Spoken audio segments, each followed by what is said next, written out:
estivesse lá no dia em que Jesus estava sendo preso e julgado, você gritaria: crucifica-o, crucifica-o? Eu não sei. Obrigado, pode sentar, gente, depois a gente volta aqui. E aí? E você? Você gritaria: crucifica-o? Como é que pode alguém gritar crucifica-o para Jesus? Justo Jesus. O homem só fez bem. Não houve uma única pessoa que pudesse identificar em Jesus não apenas algum mal feito, algum pecado, não poderiam identificar nenhuma maldade. Ele curou enfermos, ele ressuscitou mortos, ele atendeu os famintos, ele atendeu aos pobres. Aliás, Jesus atendeu grupos marginalizados que eram abandonados e rejeitados por todas as pessoas: os leprosos, as mulheres, as crianças, a todas elas Jesus atendeu. Então, como é que pode a multidão gritar crucifica-o? Aqui diz assim: então perguntou Pilatos, o governador, qual dos dois vocês querem que eu lhes solte? Ele havia proposto para o povo, quando Jesus estava preso, que, como já era de costume, que se soltasse um preso, um prisioneiro. E ele sugeriu ou Barrabás, que era um deles, ou Jesus. Então Pilatos pergunta: qual dos dois vocês querem que eu solte? Responderam eles: Barrabás. Como é que pode? Escolheram um criminoso, um ladrão, ao invés de escolherem a Jesus, que só tinha feito bem. E aí, e sobre Jesus? Perguntou Pilatos: que farei então com Jesus chamado Cristo? Todos responderam: crucifica-o. Mas Pilatos, não aceitando essa resposta pura e simplesmente, e não vendo culpa em Jesus, ele pergunta: mas por quê? Por que é que vocês estão pedindo que eu crucifique? Que crime ele cometeu? Mas eles gritavam ainda mais: crucifica-o, crucifica-o. Essa é a minha pergunta para você. Você estaria gritando também crucifica-o? Aí você vai dizer: é claro que eu estaria, porque todos gritaram, então acho que eu também gritaria. Então deixa eu mudar a pergunta aqui. E se fosse hoje?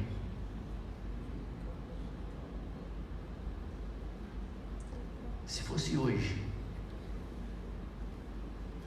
que aparecesse alguém em nome de Jesus, em nome de Deus, realizando milagres, alguém que aparecesse curando enfermos, ressuscitando mortos e dizendo-se enviado de Deus,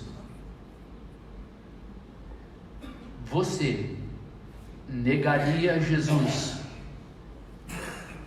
para seguir a essa pessoa?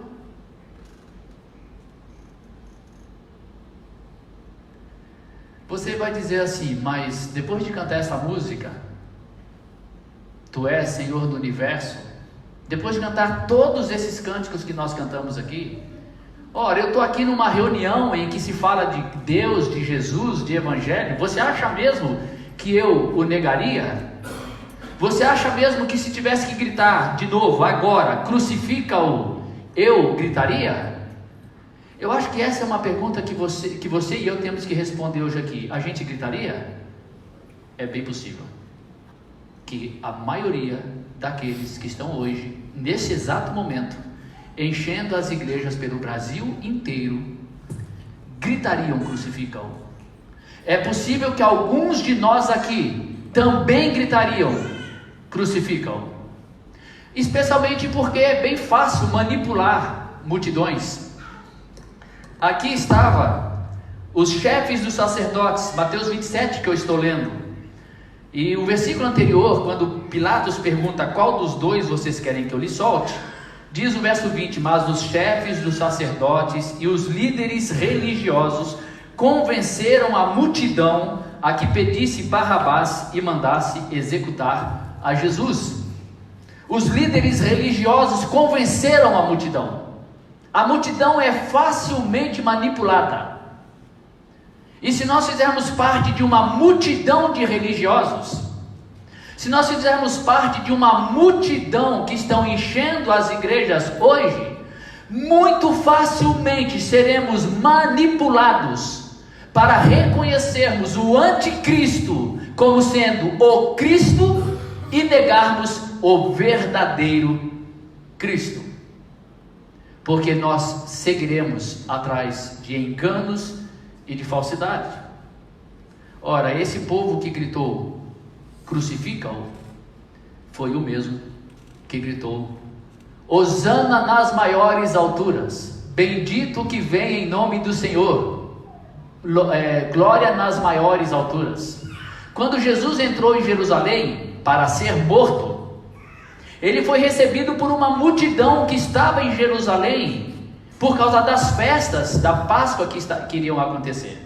Essa multidão que havia afluído para Jerusalém recebeu a Jesus quando souberam, diz assim o texto, quando souberam que Jesus estava chegando em Jerusalém, a multidão afluiu para o local onde ele estava, e colocando ramos de oliveira, os seus mantos pela estrada, para que o jumento no qual ele vinha passasse, gritavam, louvavam e adoravam o nome dele. A multidão que gritou, bendito aquele que vem em nome do Senhor, foi a mesma multidão que depois, sabendo que Jesus estava perante Pilatos, tendo afluído para lá, foi a que gritou, crucificam. Então hoje, a mesma multidão que está cantando louvores a Jesus agora nos cultos, será a multidão que vai se unir para dizer, crucifica-o de novo. E eu me pergunto se alguns de nós não estarão lá nesse dia gritando, crucificam. O que é que nos ajudaria a demonstrar o que nós faríamos? Nós estaríamos entre aqueles que não gritariam, crucificam? Naquele dia, 2000 anos atrás, não, eu gritaria, crucificam. Simplesmente porque dos 12, Judas traiu. Pedro, o principal dos apóstolos, negou. Meu amigo, Pedro negou, andou com Jesus 3 anos, presenciou coisas que eu não teria presenciado. Se Pedro negou, se Judas traiu, e onde estavam os outros 10? Qual deles apareceu para defender Jesus? Nenhum. Ora, se nem os discípulos dele estiveram ali presentes para defendê-lo e gritarem, não crucifica-o, nenhum fez isso. Se nem eles fizeram, eu gritaria, crucifica-o, sim, sem saber talvez o que eu estava fazendo, mas eu gritaria. Eu gritaria talvez por causa do incentivo da multidão gritando. Está todo mundo gritando, então por que eu não vou gritar crucificam? Ou talvez eu gritasse crucificam porque os líderes, as autoridades religiosas, a quem eu seguiria cegamente porque eram símbolo de pureza e de retidão, não se enganem, os fariseus eram respeitados.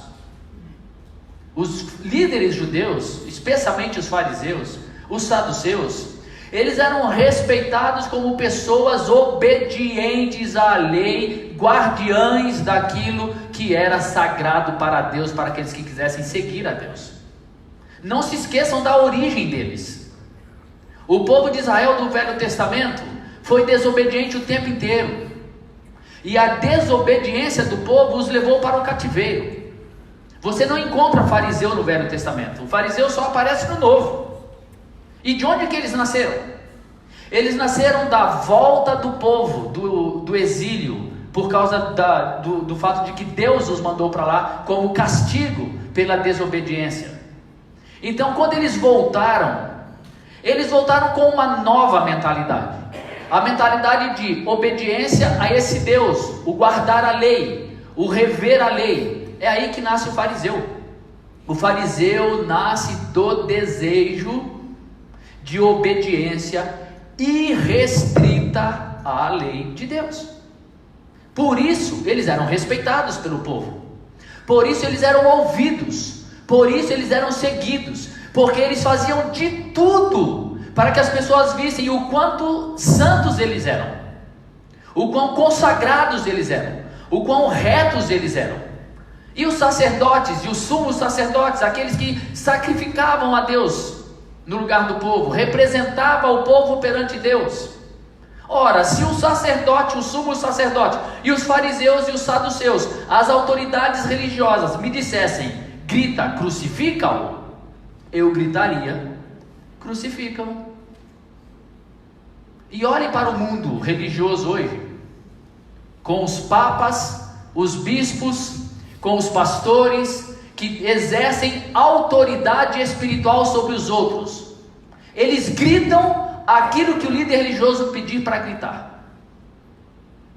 Muito bem.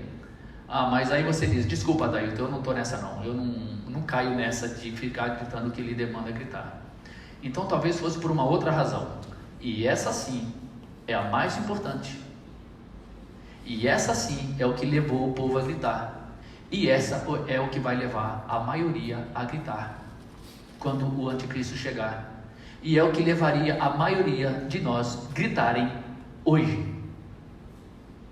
O que é que você espera receber de Jesus? Qual é a sua expectativa a respeito de Jesus?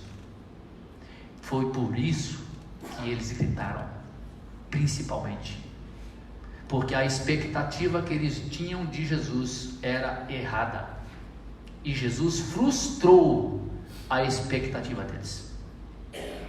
A expectativa não era de um sofredor que se cala perante Pilatos, porque Jesus se calou. A expectativa não era de um homem que se deixasse maltratar pelos soldados, que colocaram uma coroa de espinhos nele, que colocaram um manto vermelho e faziam chacota dele e o levaram diante da multidão, que gritou depois: crucificam. Não era esse Jesus que eles esperavam. Eles esperavam que Jesus tivesse outra reação. Não era a reação de se entregar, era a reação de lutar, era a reação de combater Pilatos e todos os soldados romanos e acabar com eles com um sopro. Essa era a expectativa. E Jesus fez isso? Não, ele não fez. O que diz o texto? Jesus ficou calado. O esbofetearam e ele ficou calado. Colocaram uma coroa de espinhos, ele ficou calado. Colocaram um manto vermelho, ele ficou calado. Brincaram com a cara dele: fala, rei dos judeus, você é o rei dos judeus? E ele ficou calado. Pilatos ficou surpreso com o silêncio de Jesus. Ele foi acusado de tudo por todos e ficou em silêncio. Não era isso que o povo esperava. O povo esperava outra coisa. Eu não vou ficar lendo os textos, mas eu vou citar para vocês. Existem muitos textos no Novo Testamento, nos Evangelhos, que demonstram a expectativa equivocada do povo a respeito de Jesus. A expectativa que eles tinham era de um libertador.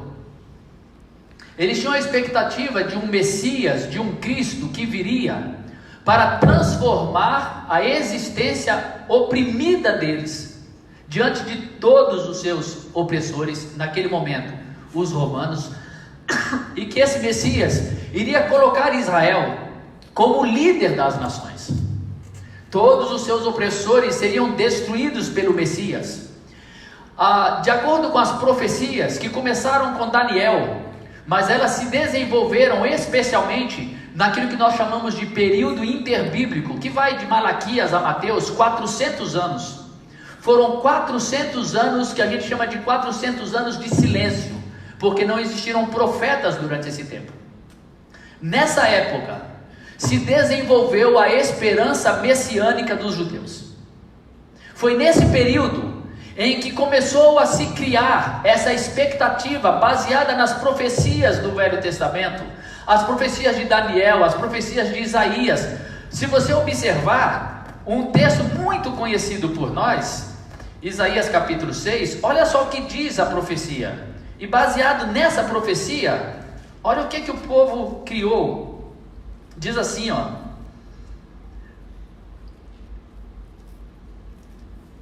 E eu esqueci o texto.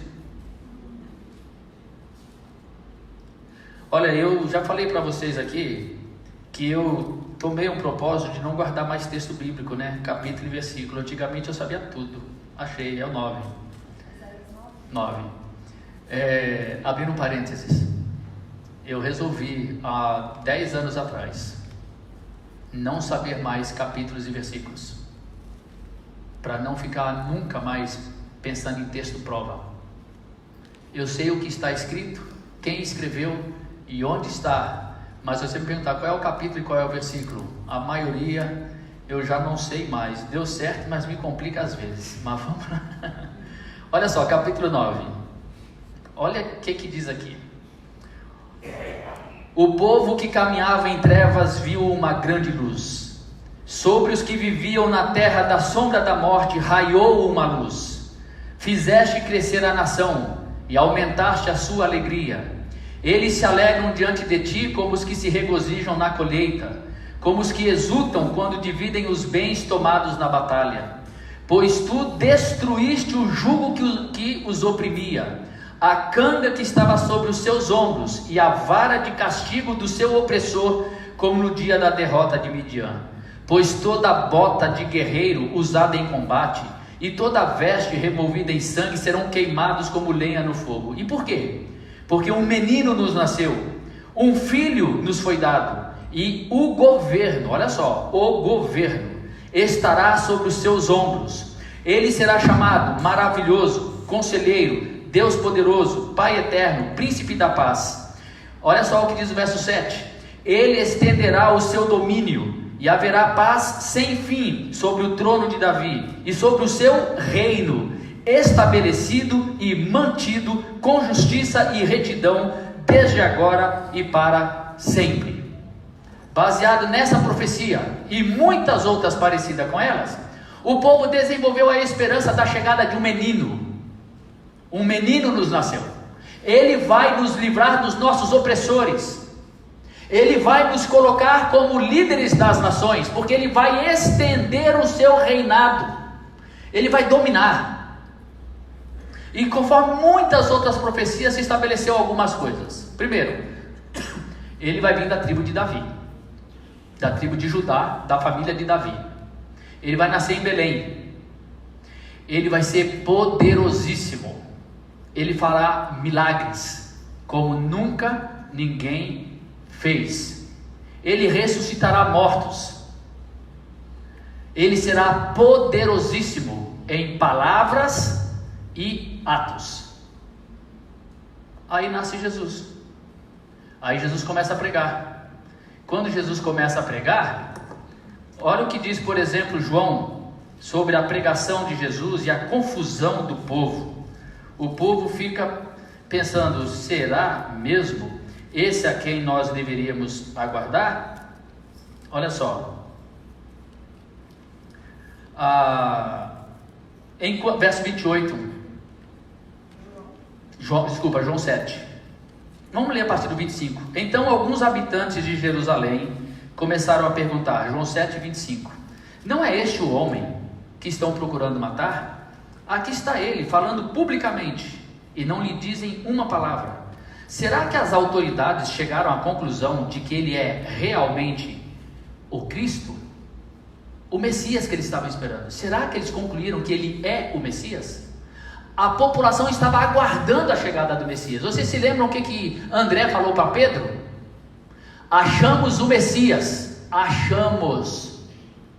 Eles estavam aguardando, eles estavam procurando, eles estavam esperando, porque a profecia era repetida,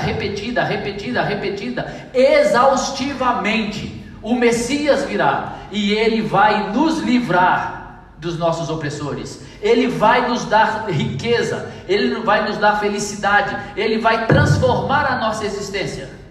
Era isso que eles aguardavam. Então eles perguntam: será que eles concluíram que ele é o Cristo? Verso 27, olha só: mas nós sabemos de onde é este homem. Nós sabemos de onde é este homem. Quando o Cristo vier, ninguém saberá de onde ele é. Enquanto ensinava no pátio do templo, Jesus exclamou: sim, vocês me conhecem e sabem de onde eu sou. Eu não estou aqui por mim mesmo, mas aquele que me enviou é verdadeiro. Vocês não o conhecem, mas eu o conheço, porque venho da parte dele e ele me enviou. Então tentaram prendê-lo, mas ninguém lhe pôs as mãos, porque a sua hora ainda não havia chegado. Assim mesmo, muitos dentre a multidão creram nele e diziam: quando o Cristo vier, fará mais sinais miraculosos do que este homem fez? O que este homem está fazendo é extraordinário. Quando o Cristo vier, por acaso, vai fazer mais ainda do que ele fez? Os fariseus ouviram a multidão falando essas coisas a respeito dele. Então os chefes dos sacerdotes e os fariseus enviaram guardas do templo para o prenderem. Disse-lhes Jesus: estou com vocês apenas por pouco tempo e logo irei para aquele que me enviou. Vocês procurarão por mim, mas não me encontrarão. Vocês não podem ir ao lugar onde eu estarei. Os judeus disseram uns aos outros: aonde pretende ir este homem que não o possamos encontrar? Para onde vive o nosso povo espalhado entre os gregos, a fim de ensiná-lo? O que você quis dizer quando falou: vocês procurarão por mim, mas não me encontrarão, e vocês não podem ir ao lugar onde eu estarei? Versículo 40, para pular um pouco. Ouvindo as suas palavras, alguns dentre o povo disseram: certamente este homem é o profeta. Outros disseram: ele é o Cristo. Ainda outros perguntaram: como pode o Cristo vir da Galileia? A Escritura não diz que o Cristo virá da descendência de Davi, da cidade de Belém, onde viveu Davi? Assim o povo ficou dividido por causa de Jesus. Qual era a questão? O que eu quero mostrar é que eles estavam esperando o Cristo. Eles estavam discutindo entre eles. Sabe por quê? Eles já tinham se enganado com muitos. Macabeus, que você tem na Bíblia, especialmente na Bíblia católica, o livro de Macabeus, Judas Macabeu foi um daqueles que eles acharam que era o Messias, mas não era. Muitos outros vieram e que eles acharam: ali chegou, é o Cristo, mas não era. Agora chega Jesus e eles ficam discutindo: será ele o Cristo? Aí uns dizem: olha, ele é. Aí outros: não, não é. Não é porque ele é da Galileia, o Cristo é da descendência de Davi, da cidade de Belém. A expectativa deles era de um Messias que viria libertá-los da opressão humana, iria libertá-los política e financeiramente. Era isso que eles esperavam. Vocês se lembram o que aconteceu quando Jesus multiplicou os pães? A multidão, vendo o que Jesus havia feito, foram aclamá-lo rei. A multidão foi para coroar Jesus como rei. E o que Jesus fez? Saiu, se retirou e foi para o monte orar. Eu fico imaginando o que Jesus orava. Como eles não estão entendendo nada. Ele multiplica pães e eles vêm coroá-lo rei. Eles queriam um rei. Vocês se lembram o que aconteceu no caminho de Emaús, depois da ressurreição de Jesus? Jesus se encontra com aqueles dois homens no caminho de Emaús, e aí ele pergunta: o que foi que aconteceu? E eles dizem: mas você não sabe o que aconteceu? Todo mundo está sabendo, como é que você não sabe? Eles: não, o que aconteceu? Aí eles contam, e eles dizem assim: Ele era um homem poderoso em palavras e obras, e nós achávamos que era ele quem havia de redimir a Israel. Nós achávamos que era ele quem haveria de redimir a Israel. Mas que coisa, né? Colocamos a nossa esperança no lugar errado, porque já tem 3 dias que ele foi morto. A esperança messiânica dos judeus era pura e simplesmente para esses dias da terra, coisas que tinham a ver com a mudança das condições de vida deles, mas eles ainda não haviam entendido o que é que Jesus tinha vindo fazer. João diz o seguinte: muitas coisas Jesus fez, que não estão escritas nesse livro, mas essas foram registradas, para que vocês creiam nele, para que vocês saibam, antes ele disse, para que vocês saibam que ele é mesmo o Cristo, para que vocês saibam que ele é o Cristo que vocês aguardam, e para que vocês, sabendo disso, vocês creiam nele, e para que crendo vocês sejam libertos de Roma. Não. Para que crendo vocês ganhem dinheiro. Também não. Para que crendo vocês tenham saúde. Também não. Mas para que crendo vocês tenham vida em seu nome. É isso que Jesus veio trazer. Vida. Eu vim para que vocês tenham vida, disse Jesus, e vida abundante. Jesus disse: se vocês creem em mim, eu habitarei em vocês. Então, a obra de Cristo em nós é fazer-nos a habitação dele. Não é mudar as condições da nossa vida, não é nos dar dinheiro, não é nos dar casa, não é nos dar carro, não é nos dar saúde, não é nos dar condições melhores de vida, é nos dar vida. Porque tudo que você e eu pudermos conquistar nessa vida perece, acaba, não nos traz satisfação, não nos traz alegria, não nos traz vida. Jesus veio para mudar o coração, mesmo que as condições de vida permaneçam inalteradas quanto às suas condições. Olhem para os apóstolos. Por acaso, depois deles terem entendido essa mensagem, encontrando com Jesus após a ressurreição, a vida deles melhorou? Não, nada, nem um pouco. A vida deles piorou. Muito mais perseguições, muito mais açoites, muito mais prisões, mortes as mais diversas. Um morreu apedrejado, outro morreu decapitado, outro morreu crucificado de cabeça para baixo. Foram as mais diversas mortes que eles sofreram, padecendo perseguições por onde passavam. Mas se você perguntasse para Pedro o que é que ele queria mais de Jesus, ele diria que nada, porque ele já tinha aquilo que ninguém poderia tirar dele, que é vida. Cristo o habitava. Isso é que fazia toda a diferença. Então, a pergunta aqui sobre se nós vamos gritar crucifica-o de novo, passa por o que é que você está esperando de Jesus. Qual é a sua expectativa a respeito dele? Você acha que Jesus veio ao mundo para te trazer alguma condição melhor de vida? Você procura Jesus para quê?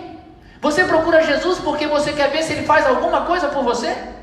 Olha por que as igrejas estão lotadas hoje. Para que é que elas estão lotadas? Por acaso as pessoas estão mesmo, de fato, procurando vida? Ou elas estão procurando fazer todas aquelas correntes para conquistarem bens nessa terra? Para conquistarem a solução de problemas financeiros, dos problemas dos negócios, correntes de tudo quanto é tipo para todo tipo de problema. Aliás, eu vi um livro de orações para soluções de problemas. Então é mais ou menos assim: o seu problema é depressão, é essa oração. O seu problema é financeiro, a oração é essa aqui. O seu problema é com o filho, então essa aqui é a oração. E repita a oração todo dia, tantas vezes por dia, para que você conquiste isso aqui. Isso virou, é mantra. Isso é coisa que tem a origem no inferno, não em Jesus. Isso está muito mais para autoajuda do que evangelho. Evangelho não trata disso, Evangelho trata de vida. E aquele que recebeu vida, todas as outras coisas se encaixam para que não nos faça sofrer e padecer na alma. A gente padece no corpo, a gente padece no bolso, a gente padece dificuldades as mais diversas na vida, mas como o apóstolo Paulo, a gente fala que em Cristo nós somos mais do que vencedores. Como o apóstolo Paulo diz, nós somos fortalecidos diante das dificuldades. Todas as coisas eu posso naquele que me fortalece. Eu tanto posso passar por dificuldade ou nenhuma dificuldade. Eu posso passar por abastança, por um período de muito dinheiro, ou por um período sem dinheiro, não tem problema. De tudo e de todas as coisas eu tenho experiência, e em todas elas eu sou fortalecido pela presença de Jesus em mim. Então essa deve ser a minha expectativa para com Jesus, Ele habitando em mim, eu vivendo a vida conforme aquilo que Ele me instruiu para viver. Eu vim para que vocês tenham vida, e a vida que vocês devem viver, deve ser a vida conforme eu mostrei para vocês viverem. Na noite em que a multidão gritou, na noite anterior a que a multidão gritou, crucifica-o, Jesus falou isso para os apóstolos. Ele disse assim: eu estive com vocês, e eu dei exemplo a vocês, para que vocês sigam o meu exemplo. Da maneira como eu fiz, façam vocês também. Se você puder, leia na sua casa, a partir de João capítulo 13, porque do 13 até o final, é isso tudo que eu estou falando aqui. No 13 nós temos a ceia, que nós vamos ministrar daqui a pouquinho, onde Jesus lavou os pés dos discípulos. Mas antes de ele ir para o Getsemane, onde ele orou e teve uma profunda angústia, a ponto de suar gotas de sangue, mas entre a ceia e aquele momento, ele fez palavras de despedida para os seus discípulos. Você já parou para ler as palavras de despedida de Jesus? Que vão do capítulo 13 até João capítulo 20? Jesus se despedindo, leia lá. São palavras de tristeza, são palavras graves, são palavras profundas, são palavras inexplicáveis que os discípulos ouviam e não entendiam nada. E Jesus diz: eu sei que vocês não estão entendendo, mas não tem problema, vocês entenderão. O Espírito que eu vou enviar, Ele vai mostrar para vocês, aí vocês entenderão.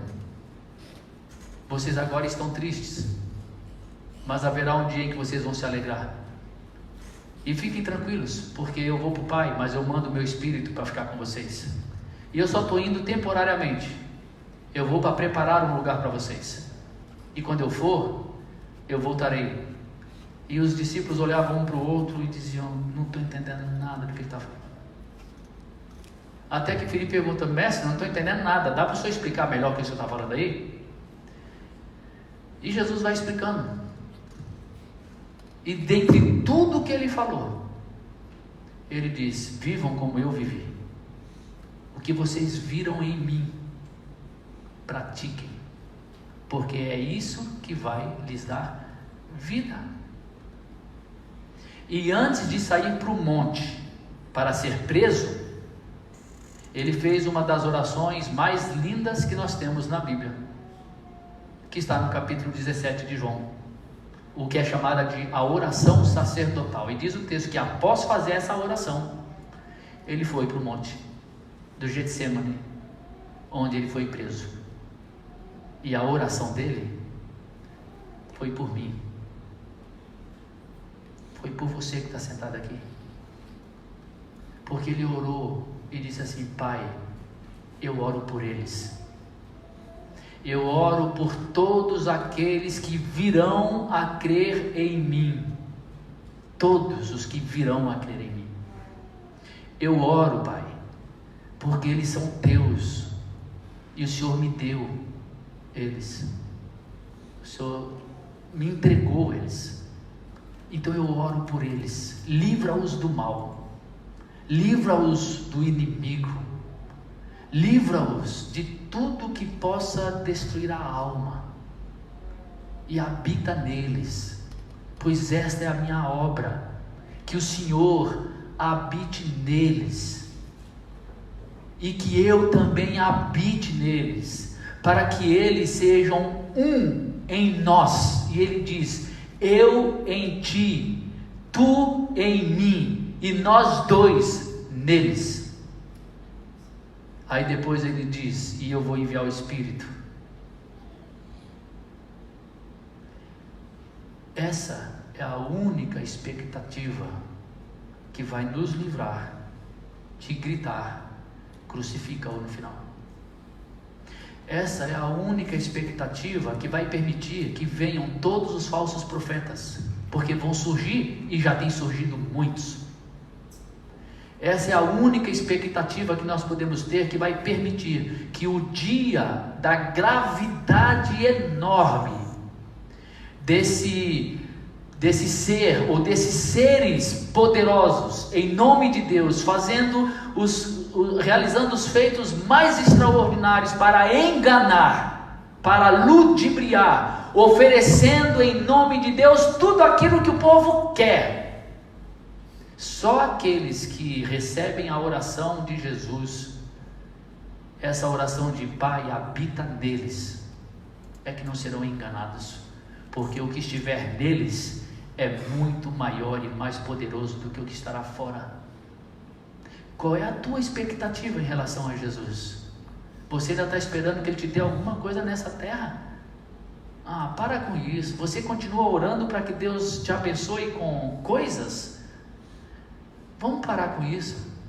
Eu estou querendo dizer que é para a gente parar de orar pelas coisas da nossa vida, os problemas, as dificuldades, as lutas. Não, é óbvio, nós somos seres humanos, nós oramos sim, nós clamamos por saúde, nós clamamos para que Ele nos abençoe no nosso trabalho, nos nossos negócios, nos nossos estudos, nos nossos relacionamentos. Tudo isso nós apresentamos diante dEle, porque Ele tem prazer em nos ouvir como um pai que ouve a um filho. Mas acima, além disso, nós temos que pedir: habita em mim. Acima e além disso, nós temos que pedir a Ele vida. Acima e além disso, nós temos que pedir a Ele: dê-me a graça de andar nos teus passos, dê-me a graça de seguir o teu exemplo, porque como você mesmo disse, eu deixei exemplo para que vocês sigam os meus passos. O que eu fiz a vocês, vão pelo mundo e façam aos outros. Foi isso que Ele falou. Então Jesus, ajuda-me a entender, a enxergar, a perceber aquilo que o Senhor fez, para que eu siga os teus passos. Se nós andarmos nos passos de Jesus, nós não seremos confundidos por nenhuma voz de líderes religiosos tentando iludir a multidão.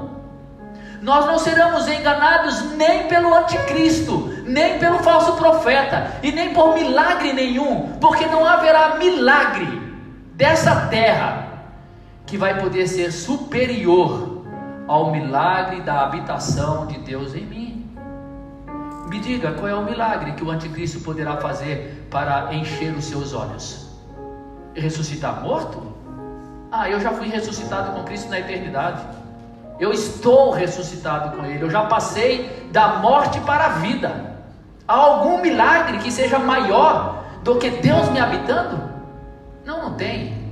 Se não tem, vamos olhar os milagres de todos os curandeiros da terra como quem apenas vê eventos sobrenaturais que não dizem nada, porque eu sei em quem tenho crido, e estou bem certo que Ele é poderoso para me guardar até aquele dia. Para concluir, dessa multidão que gritou: crucificam, eu acho que Pedro e os demais discípulos não gritaram.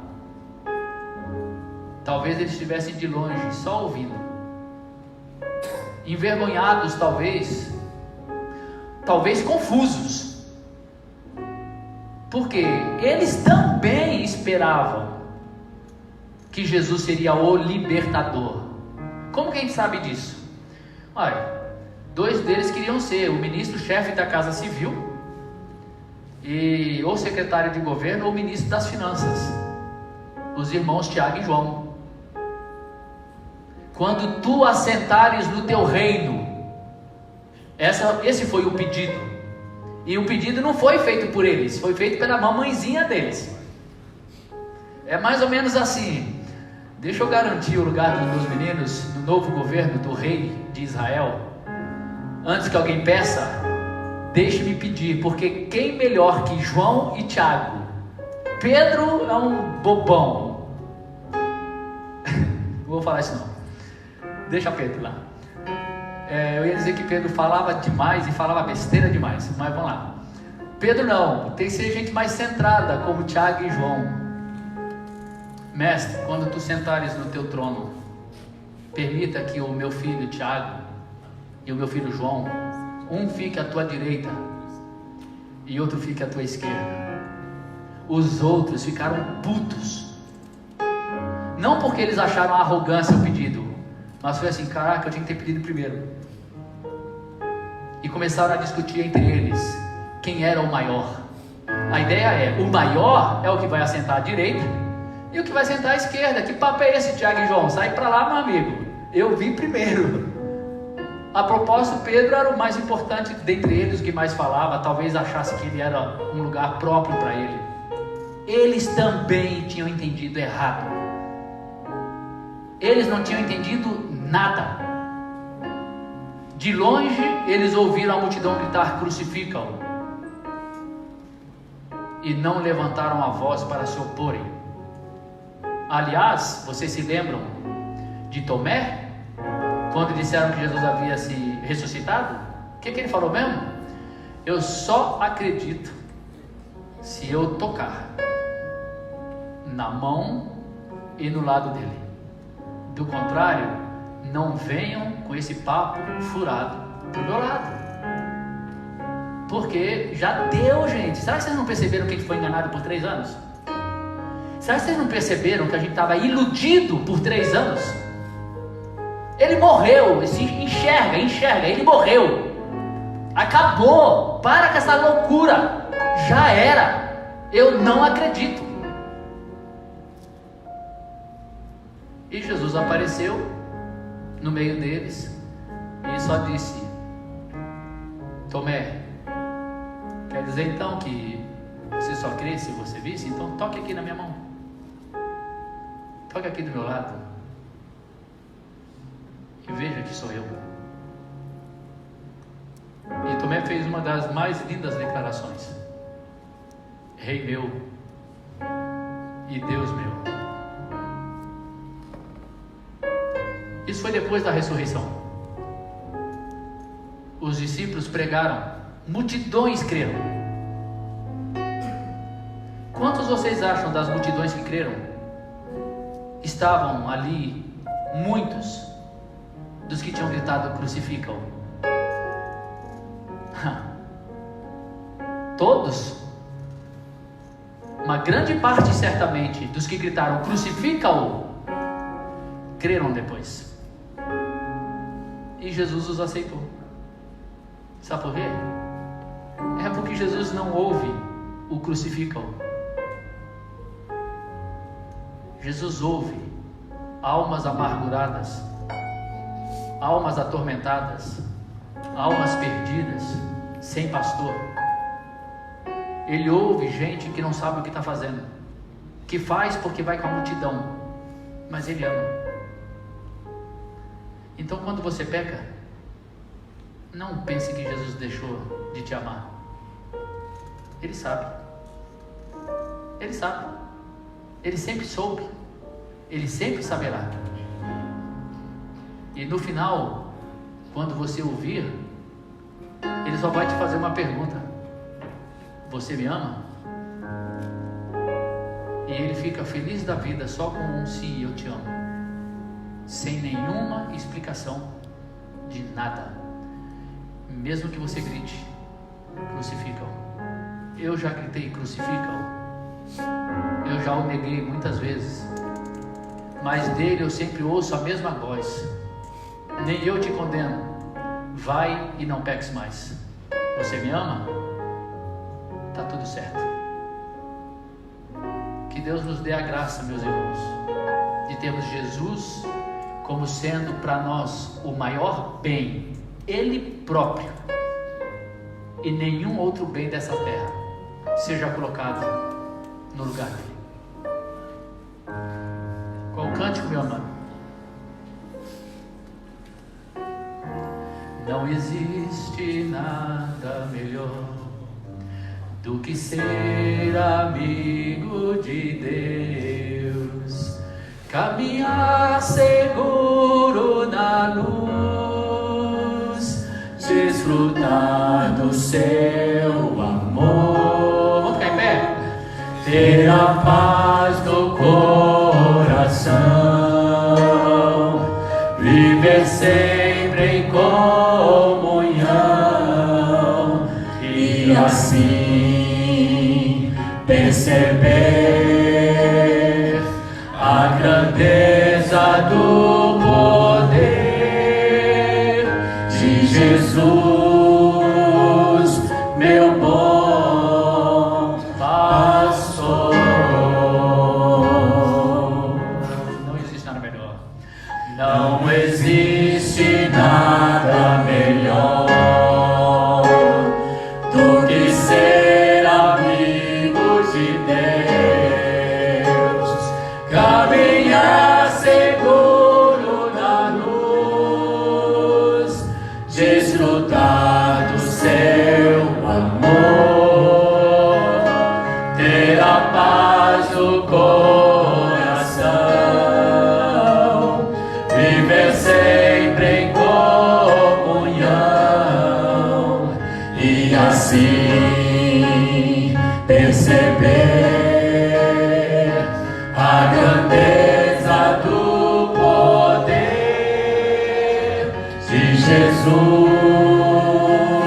meu bom pastor.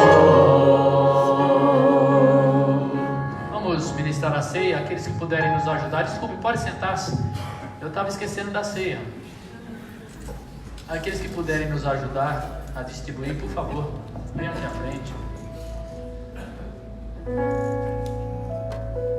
Deixa eu levar Deus. Consegue levar?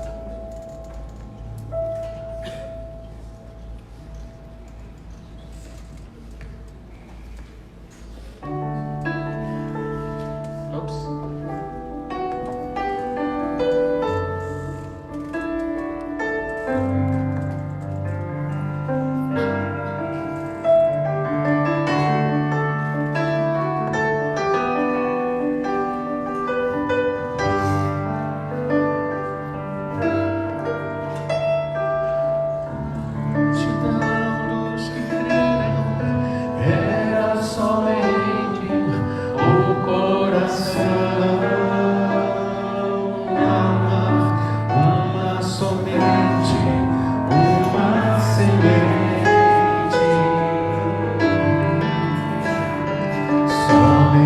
Uma esperança brotando dentro da gente.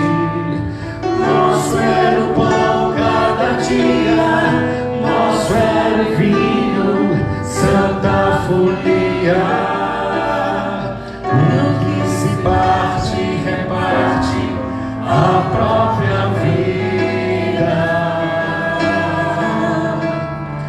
Galho ligado à barreira, vida em comum verdadeira.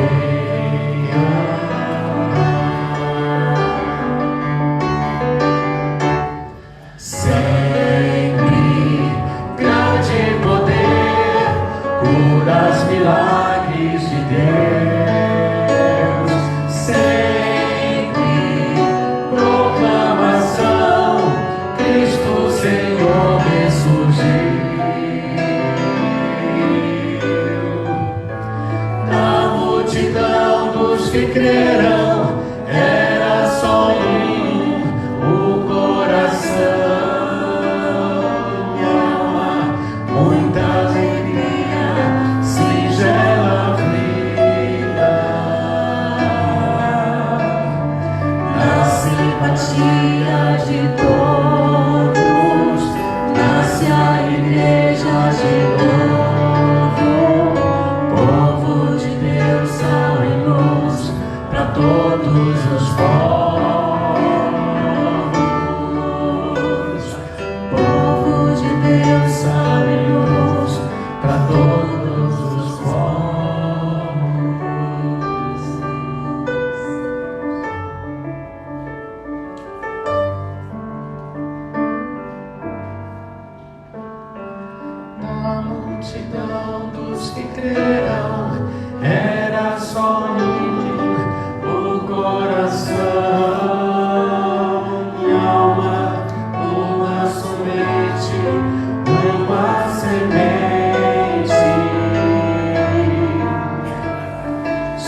somente uma esperança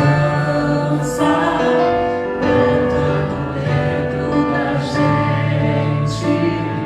Nosso velho pão cada dia, nosso velho vinho, santa folia. O que se parte, reparte a própria vida.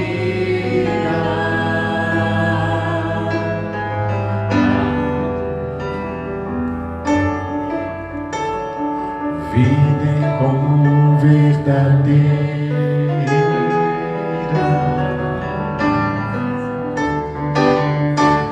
sempre grande poder, curas, milagres de Deus, sempre proclamação, Cristo Senhor ressurgiu.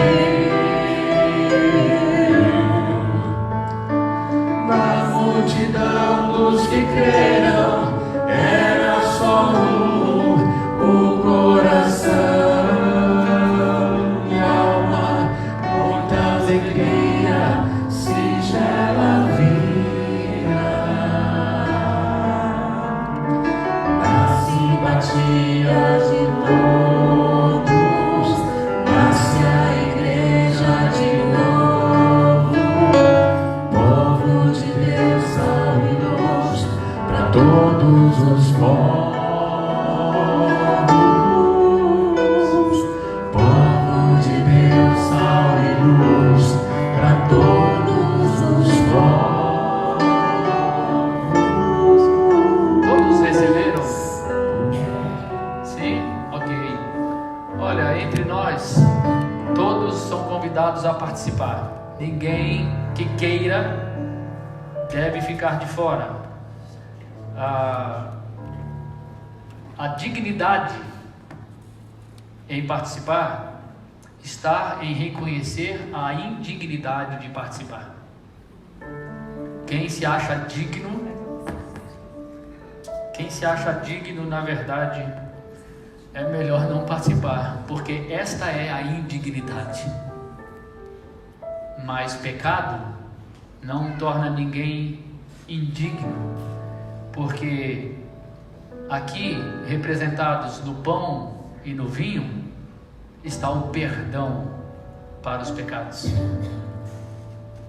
Aqui não tem ninguém que possa ser excluído de comer o pão e beber o cálice, porque ninguém tem que ser membro de grupo nenhum. Tem apenas que crer naquilo que Jesus fez na cruz do Calvário e receber o perdão que vem dele, gratuitamente, sem ter que dar satisfação a homem nenhum. É algo entre você e ele, de tal forma que comer o pão que ele tomou naquele dia, e tendo repartido, como que demonstrando o corpo dele sendo quebrado e repartido, e dizendo: este é o meu corpo que é dado por vocês, comam dele. E no outro lugar ele diz: aquele que não comer a minha carne não tem parte comigo.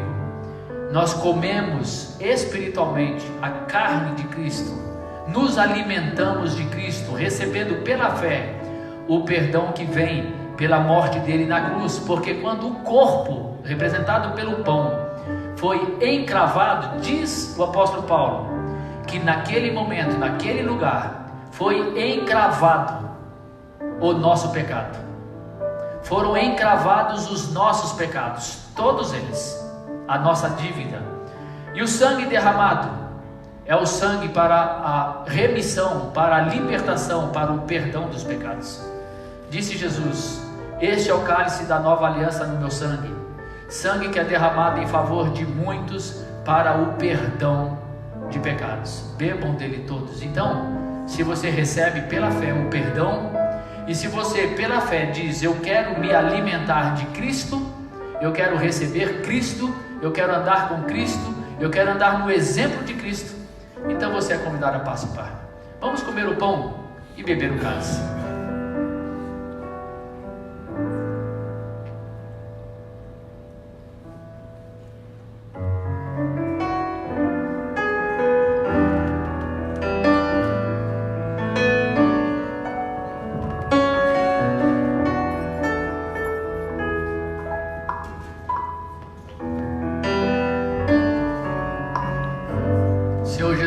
nós nos apresentamos hoje, aqui reunidos, para clamar ao Senhor, que acima de tudo, de todas as coisas boas que possamos obter, conquistar nessa vida, o que nós mais queremos é a Tua vida em nós, a Tua habitação em nós.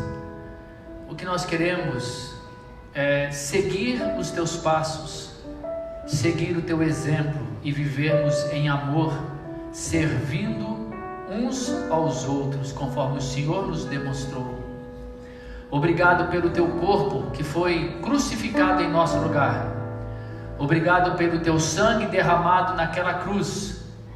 Obrigado pelo Teu silêncio, o silêncio do amor perante os algozes, o silêncio do amor perante a multidão que gritava: crucifica-o, o silêncio amoroso diante de Pedro enquanto ele negava.